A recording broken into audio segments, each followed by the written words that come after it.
पांडुर बाजार येथे बहुजन मुक्ती पार्टीच्या वतीनं मी अचल विधानसभेचा प्रकाश कुतुबले आज या पत्रकार परिषदेला आपण सर्व पत्रकार बंधू उपस्थित झाले. आपल्या सर्वांचं मी स्वागत करतो. आज महाराष्ट्रामध्ये 288 या विधानसभा आहेत. त्या 288 अचलपूर एक विधानसभा आहे आणि या अचलपूर विधानसभेमध्ये लोकशाहीचा स्तंभ म्हणून पत्रकार बंधू ही भूमिका बजावत आहे. आणि आपण पत्रकारांना मी सांगू इच्छितो, गेल्या अनेक वर्षापासून या मतदारसंघामध्ये अनेक पक्षांची नेते अनेक पक्षाचे उमेदवार मतदारसंघाचं प्रतिनिधित्व केलं आणि एवढ्या वर्षापासून या मतदारसंघाचं प्रतिनिधित्व करत असताना सुद्धा आज अचलपुरामध्ये विकास झालेला आपल्याला दिसत नाहीये. भारतामध्ये अनेक मतदारसंघामध्ये विकास झालेला आहे, त्याचे मॉडेल बनलेले आहे. तसा विकास अजूनही आपल्या या मतदारसंघामध्ये झाला नाही याचे गंभीर कारण आहे आणि त्या कारणाचा काय असले पाहिजे आणि त्याचा विकास आणि त्याचा मागोवा घेण्यासाठी ही आज उमेदवारी आम्ही बहुजन मुक्ती पार्टीच्या वतीने दाखल केली. गेल्या अनेक वर्षापासून 20 वर्ष झाले असतील माननीय आमदार आहेत प्रहारचे बच्चूभाऊ कडू यांनी सुद्धा या समस्येला पूर्णपणे न्याय दिला नाही, ते सोडू शकले नाही. ज्या मुद्द्यावर ते महाराष्ट्रामध्ये सांगत आहेत की ज्या मुद्द्यावर घेऊन ते महाराष्ट्रामध्ये आम्ही रुग्णसेवक आहे सांगत आहेत, अजूनही चांदूर बाजारच्या सरकारी दवाखान्यात जर तुम्ही जाल तर तिथं सर्पदंशाचं औषध अजूनही मिळत नाही.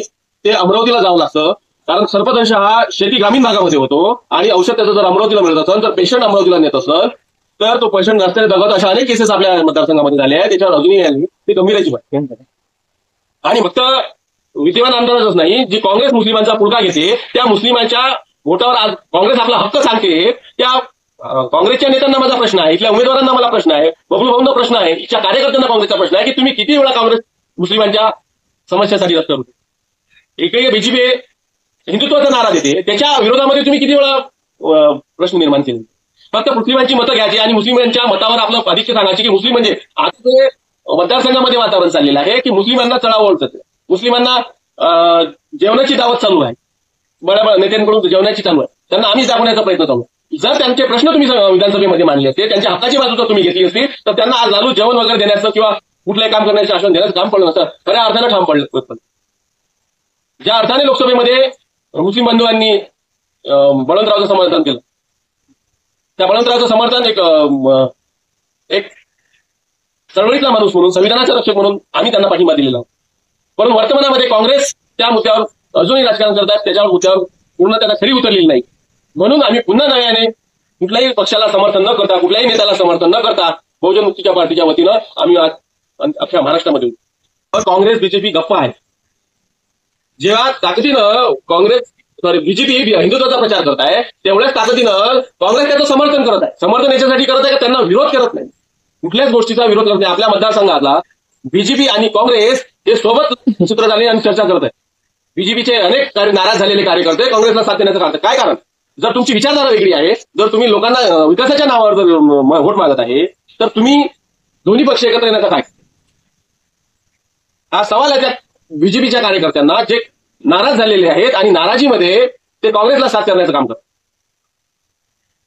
आणि इथल्या सामान्य जनतेचा प्रश्न आहे लोकांना की जर एवढ्या वर्ष माननीय आमदार बच्चूभाऊ कडू हे आमदार आहे तर या आमदारांनी जितक्या अपंगाच्या आणि रुग्णांच्या आणि शेतकऱ्यांच्या प्रश्नासंबंधी जर विधानसभेत प्रश्न मांडले तर त्यांना एवढा प्रचार आणि प्रसार करायचं कारण काय? फिनले मिलच्या संदर्भामध्ये सांगायचं झालं की त्यांनी जर एवढा मागोवा घेतला तर फिनले मिल अजूनही चालू झाली का? फिनले मिल चालू झाली नाही, पण त्यांच्या घराच्या बाजूने त्यांनी जे नवीन घर बांधलेलं आहे पुन्हा त्याच्या नवीन घराच्या बाजूने जे उद्योग मिल चालू आहेत ते चालू करण्यात यशस्वी झाले आहेत. तिथं कपडा शिलाई मशीन आणि कपडा बनवण्याचं प्लॅनिंग त्यांचं आहे ते चालू झालं आहे, पण जे गव्हर्नमेंटची टीम आहे ते त्यांनी काय चालू केली? यासह अनेक मुद्द्यासह आम्ही या विधानसभेमध्ये प्रश्न मांडला आहे आणि बहुजन मुक्ती पार्टीच्या वतीनं हे सगळे कामं आम्ही जे काय करणार आहोत हे 100 रुपयाच्या स्टॅम्पवर आम्ही लिहून दिले. म्हणजे पोकळ घटना करणार नाही, आम्ही कोणाला फक्त विरोध करणार नाही तर खऱ्या अर्थानं जनतेचे कामं आणि शासन आणि प्रशासनामध्ये गेल्यानंतर जी जनतेची खऱ्या अर्थानं कामं आम्ही करणार आहोत. त्यासाठी हे कामं आम्ही 100 रुपयाच्या या स्टॅम्पवर लिहून देणार आहे. एकमेव पार्टी म्हणजे बहुजन मुक्ती पार्टी आणि ती एकमेव उमेदवार म्हणजे अतुल पवारमध्ये गौरव प्रकाश किटुकले यांनी लिहून दिले. जर बाकीच्यांना जे आश्वासन या उमेदवारांनी दिले तर त्यांनी सुद्धा अशा 100 रुपयाच्या त्या होत्यांनी करून जर त्यांना खरोखर करायचे असतील